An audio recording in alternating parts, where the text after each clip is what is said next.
Hello everyone, আমি হাসান এবং আজকের এই পর্বে আমরা ফর এবং ফর ইচ লুপ নিয়ে আলোচনা করব। সো ফর লুপটা হচ্ছে অনেকটা হোয়াইল লুপের মতো। আপনারা যারা লাস্ট ক্লাসটা মিস করেছেন তাদেরকে আমি রিকোয়েস্ট করব যে পূর্বের ক্লাসগুলো দেখার জন্য। সো ফর হচ্ছে অনেকটা হোয়াইল লুপের মতো, অর্থাৎ হোয়াইল লুপে আমরা যেটা করি, আমরা প্রথমে একটা কন্ডিশন দিই এবং সেই অনুসারে ব্লক অফ কোড এক্সিকিউট হয়, বা সেইখানে আমরা মূলত ইনিশিয়ালাইজেশন বা ইটারেট করি। আর ফর লুপে যেটা করা হয়, সে ফর লুপে হচ্ছে একসাথে এই তিনটা কাজই করা হয়।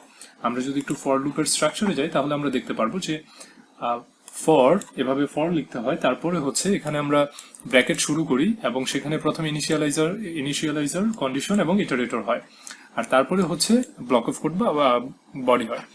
ওকে, সো আমরা একটু প্রিভিয়াস লেকচারে যাব, বা আমরা প্রিভিয়াসলি যেরকম হোয়াইল লুপের মাধ্যমে কোড লিখেছি, আমরা দেখবো যে হোয়াইল লুপে কিভাবে করা হয়, সেটা আমরা কিভাবে ফর লুপে কনভার্ট করতে পারি বা ফর লুপে করতে পারি। সো সেই অনুসারে আমরা একটু দেখে নিব।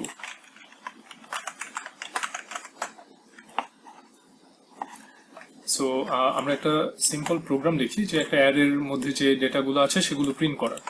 সো আমরা একটা অ্যারে নেই, ইন্টিজার একটা অ্যারে নেব।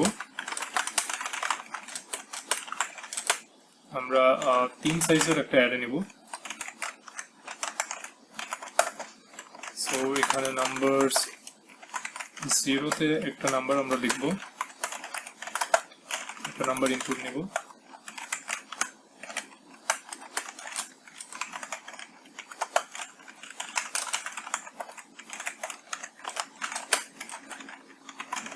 সো এই নাম্বারগুলো স্টোর করার পরে আমরা যেটা করব, আমরা এই নাম্বারগুলো ফার্স্ট থেকে শেষ পর্যন্ত আমরা প্রিন্ট করব। সো আমরা একটা ভ্যালুতে একটা ভ্যারিয়েবলে একটা ডিফল্ট একটা ভ্যালু ইনিশিয়ালাইজ করলাম, যে সেটা হচ্ছে 0। তারপরে আমরা এখানে কন্ডিশন দিব যে যতক্ষণ না পর্যন্ত আই নাম্বারস ডট লেন্থ পর্যন্ত যাবে, অর্থাৎ এই যে আমরা দেখছি এখানে নাম্বার একটা ভ্যারিয়েবল এবং এটা যেহেতু একটা অ্যারে, এটার লেন্থ হচ্ছে 3, এবং যতক্ষণ না পর্যন্ত এটার লেন্থের শেষ পর্যায় পর্যন্ত যাবে ততক্ষণ পর্যন্ত কি করবে, একটা শর্ত আমরা দিব। সো আমরা এখানে আই প্লাস প্লাস করে দিব, অর্থাৎ আমাদের যে ভ্যালুগুলো রয়েছে সেগুলো সে এক এক করে প্রিন্ট করতে থাকবে। সো আমরা এখানে এটা প্রিন্ট করে দিব। রাইট লাইনে আমরা নাম্বারস আইটা প্রিন্ট করব। সো আমরা যদি একটু কন্ট্রোল প্লাস F5 প্রেস করি, আমরা দেখতে পারবো যে দেখেন এখানে প্রত্যেকটা নাম্বার প্রিন্ট করেছে। সো এখন এই যে প্রোগ্রামটা আমরা করলাম সেটা যদি আমরা ফর লুপের মাধ্যমে করতে চাই তাহলে কি করব? সো আমরা ফর লুপের স্ট্রাকচারটা যদি আরেকবার মেমোরাইজ করি, সেটা হচ্ছে প্রথমে ফর লিখবো, তারপরে ইনিশিয়ালাইজার, দেন কন্ডিশন, তারপরে হচ্ছে ইটারেটর। সো এখানে এই যে এই i is equal to 0, এটা হচ্ছে ইনিশিয়ালাইজার। তারপরে হচ্ছে আমাদের এখানে কি কন্ডিশন দিলাম আমরা, যে i is less than numbers dot length, এটা হচ্ছে কন্ডিশন। এরপরে ইটারেটর হচ্ছে i প্লাস প্লাস। সো ঠিক আমরা এটাকে কিভাবে ফর লুপে লিখতে পারি একটু আমরা দেখব। সো আমরা এখানে ফর লিখলাম, তারপরে হচ্ছে যেহেতু আমাকে ইনিশিয়ালাইজ করতে হবে, সো আমি সরাসরি এখানে যেটা করতে পারি, i is equal to 0 লিখতে পারি, অথবা আমরা যদি এই ভ্যালুটা আগে এভাবে ডিক্লেয়ার করে নিই, বা এই ভ্যারিয়েবলটা যদি ডিক্লেয়ার করে নিই, তাহলে জাস্ট আমরা এখানে ইনিশিয়ালাইজ করলেই পারি। আর আমরা এই অংশটাকে কমেন্ট আউট করে নিই। আমি কমেন্ট আউটের জন্য প্রেস করেছি control K control C। So আমরা for i is equal to 0 initialise করলাম ভ্যালু, তারপরে হচ্ছে i less than or equal to আমরা নাম্বারস ডট লেন্থ পর্যন্ত নিতে পারি, অর্থাৎ আমরা এই পর্যন্ত যাব, এবং i প্লাস প্লাস হবে। সো এখানে আমরা কি করব, আমরা বডিতে জাস্ট আমরা লিখে দেব যেটা প্রিন্ট করতে হবে।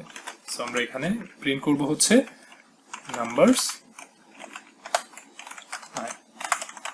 সো আমরা যদি এখন কন্ট্রোল প্লাস F5 প্রেস করি, আমরা দেখতে পারবো যে সেম জিনিসটাই প্রিন্ট করেছে, কিন্তু এখানে একটা আনহ্যান্ডেলড এক্সেপশন এসেছে।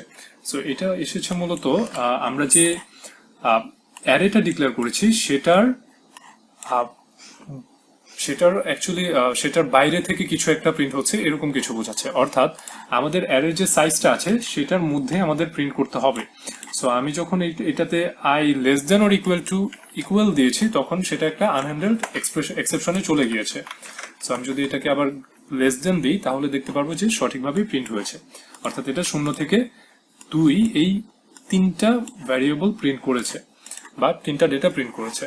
সো এই জিনিসটা আমরা শিখলাম হচ্ছে ফর লুপের স্ট্রাকচার, এবং আমরা দেখলাম যে ফর লুপটা মূলত অনেকটা হোয়াইল লুপের মতো, বাট হোয়াইল লুপে যেটা করা হয় সেটা হচ্ছে আলাদা আলাদা করে প্রত্যেকটা পার্ট লেখা হয়, যেটা কিনা ফর লুপে একসাথে লেখা হয় বা একই লাইনে।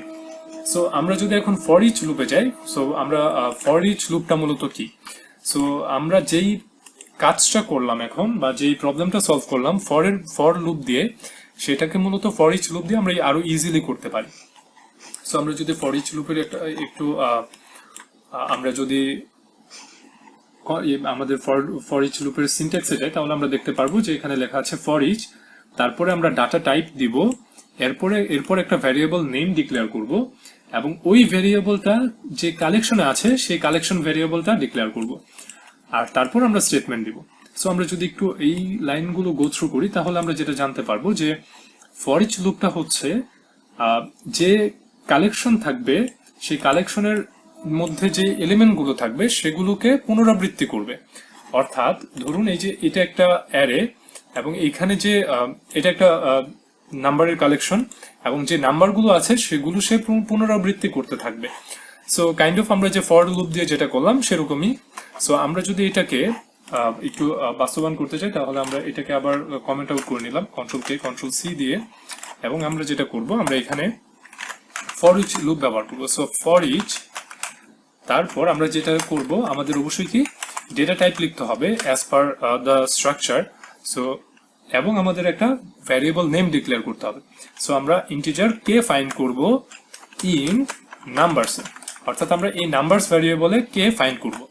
এখন ব্যাপারটা হচ্ছে এই কেটা মূলত কি, সো এই কেটা যেটা করে, এই যে এই এলিমেন্ট আছে বা এই কালেকশন আছে, সেই কালেকশনের যে লিস্ট অ্যামাউন্ট আছে বা সবচেয়ে ছোট যে এলিমেন্টটা আছে সেটার কাছে যাবে, এবং সেখান থেকে শুরু করে যতগুলো এলিমেন্ট আছে সব ততগুলো প্রিন্ট করবে। সো আমি যদি এখানে এখন console.write-লাইনে আমরা যদি কে প্রিন্ট করি, তাহলে আমরা দেখি কি হয়।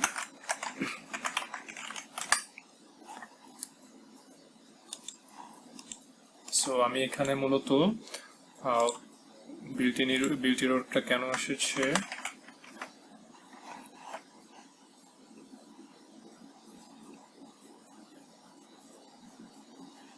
সো কে ভ্যারিয়েবলটা বলছে যে আমরা এখানে মূলত যেটা করেছি, এখানে যে ভ্যারিয়েবল নেমটা দিয়েছে এটা কিন্তু সেম না। সো আমাদেরকে কি করতে হবে, অবশ্যই যেহেতু এখানে ক্যাপিটাল লেটার দিয়েছে এখানেও ক্যাপিটাল লেটার দিতে হবে, তাহলে দেখতে পারবো যে আমাদের প্রোগ্রামটা রান করবে। সো আমি যদি এখন Ctrl+F5 প্রেস করি, দেখতে পারবেন যে সেম রেজাল্টটাই প্রিন্ট করেছে। So that's what for each loop is. আশা করছি আপনারা এই ভিডিও থেকে বুঝতে পেরেছেন যে কিভাবে ফর ইচ লুপ এবং ফর লুপ কাজ করে। সো যদি কোনো কনফিউশন থাকে তাহলে কমেন্ট বক্সে জানাবেন।